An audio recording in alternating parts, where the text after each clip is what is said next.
Thanks for coming. I'm Emma Saliba. I'm the Manager of Alcohol and Tobacco here at Vic Health. And I'd first like to begin by acknowledging the traditional owners of the land in which we meet and pay my respects to elders past and present. And also acknowledge any Aboriginal people we may have here today. So again, thanks everyone for coming. The purpose of today is really to provide some information about our latest funding round under our Alcohol Culture Change initiative. And also in the room with me today, I have members of the Alcohol and Tobacco team. So if you can just stand up or put your hand up when I say name. So that's Genevieve Hargrave, and she's a Senior Project Officer in our team, and she's really the coordinator of the Alcohol Culture Change initiative. So she's the arms and legs and nuts and bolts of this program. Also Maya Rivas, who's our Principal Program Officer within our team, Louisa Shepherd, who's the Senior Project Officer, and Carolyn Hargrave, who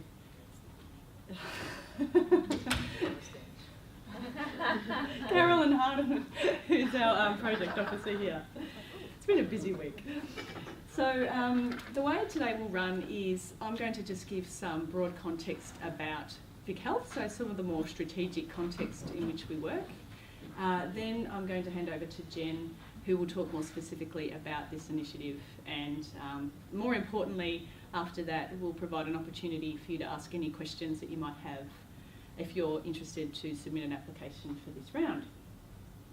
But it might be useful just to start off to see if there's any really burning questions that people have that we can note down and keep in mind, and then at the end we can start addressing those and other questions. Are there any sort of really key burning questions that people might have? Yes? Yeah, one question. We were curious, and it may be in detail, but the funding itself, is it for programs or can it be communications that tackle some of the cause behavioural insights you've identified? Okay. Yep, we'll make sure we answer that question. Are there any others? Okay, and just something else I want to note. We are recording this briefing session for the purpose of people who are unable to come here today, and particularly people who are in more regional and rural settings who haven't been able to physically be here today. So no one in the room is recorded, it's just on the speakers. You might just find that if, when we get to the question and answer section, Jen and I will probably need to repeat the question that you asked just so it can be captured in the recording. So I'll start off with some broad context. Where's the clicker? Oh, here's the clicker.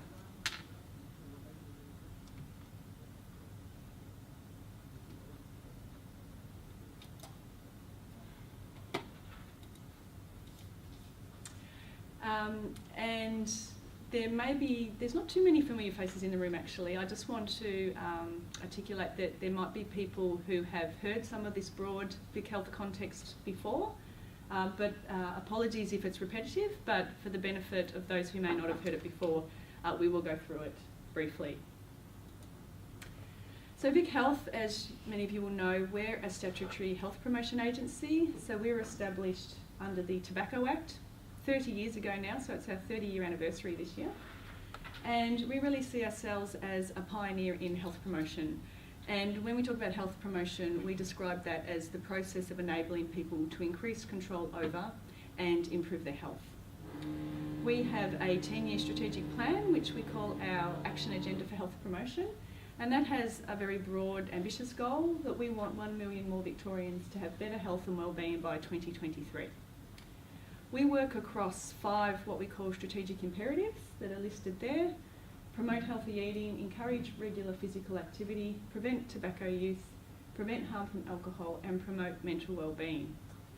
And we're obviously here today, and the purpose of this grant round sits within the yellow strategic imperative, prevent harm from alcohol.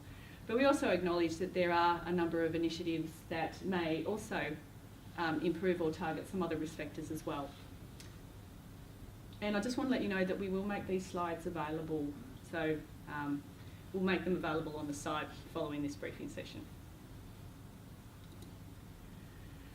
So so further under our strategic plan, we also have a specific strategic plan for alcohol.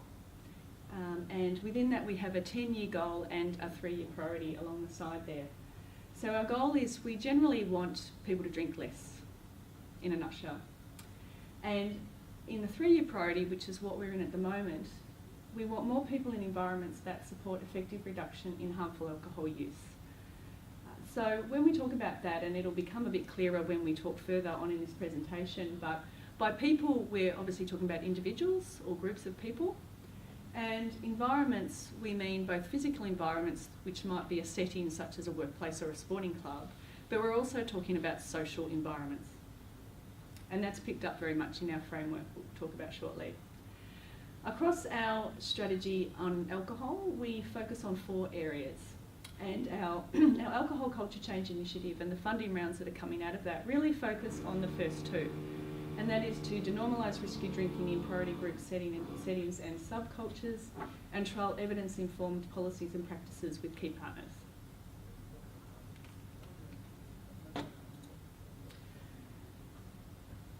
So we have an operational model by which we work, but before I talk about that operational model, I just might mention we also work within a health promotion model, which is really reflecting the World Health Organisation's Ottawa Charter for Health Promotion.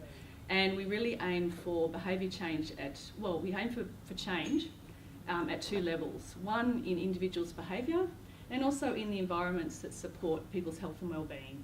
And we do that through approaches that span individuals, community organisations and policy, and we do that through a mix of health promotion actions. We also have an operational model which really guides the way that we approach our partnerships and investments in Vic Health. And they span 3 very important pillars, which we call innovate, inform and integrate. So in the innovation space, it's really about how can Vic Health further accelerate outcomes for health promotion. And that includes designing and trialling bold new approaches and strategies. Being an independent agency, we feel that we can take risks that perhaps government can't. So we see our role in that innovation space as being quite important, and really about testing and trialling approaches to build further evidence for practice.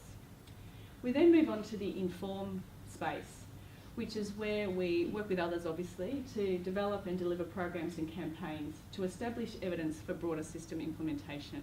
So that's about going out there and actually trialling and evaluating programs or interventions. It's also about empowering the public to engage in conversation and debate, which enables action for health.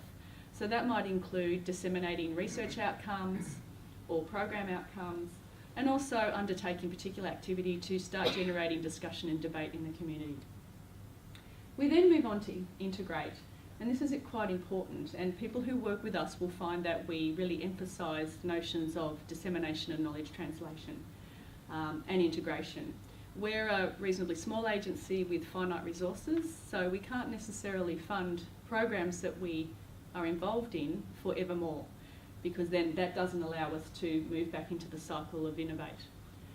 So our integration phase is really about seeking to sustain the outcomes of our investments through policy development and systems change, and also to influence the practice of other organisations so they may adopt models or tools or practices, and also seek to leverage the investment of other stakeholders so that programs can be sustained beyond our investment.